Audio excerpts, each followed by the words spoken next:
Good morning, কেমন আছো সবাই? এখন বাজে সকাল 7টা। যাচ্ছি আর চিনসুরা 8ই অক্টোবর। এই সকালবেলায় বেরোনোর কারণ হচ্ছে আজ একটা মুসলিম রিসেপশন ব্রাইড আছে, সেখানেই তাকে রেডি করতে যাচ্ছি।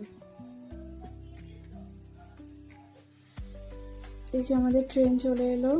এবার এখান থেকে ট্রেন ধরে আমরা পৌঁছলাম নৈহাটি, কারণ নৈহাটি থেকে আমরা আবার সরাসরি ট্রেনটা পেয়ে যাব, তার জন্য আমরা নৈহাটি হয়ে গেছিলাম। আর ওখান থেকে আবার ট্রেন পাল্টে আমরা পৌঁছালাম হুগলিঘাটে পৌঁছে ওরা আমাদেরকে রিসিভ করলো ব্রাইডের বাড়ি থেকে। রিসিভ করে পৌঁছলাম। এবার এই মেকআপটা শুরু করলাম খুব তাড়াতাড়ি, কারণ ওদের 1টার মধ্যে রেডি হওয়ার ছিল। আমরা মোটামুটি 10টা সাড়ে 10টায় পৌঁছেছি। তো এই ফাইনাল লুকটা রেডি হলো।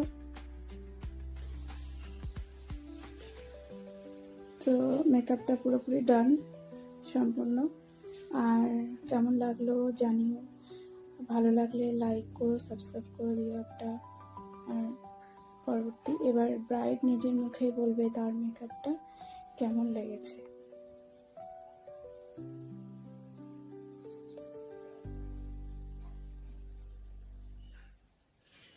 कैसा लगा मेकअप? बहुत अच्छा है, बहुत प्यारा है मेकअप। जोर से बोलो। बहुत अच्छा है, बहुत प्यारा है। जैसा हाँ चाहते थे वैसा है। Thank you.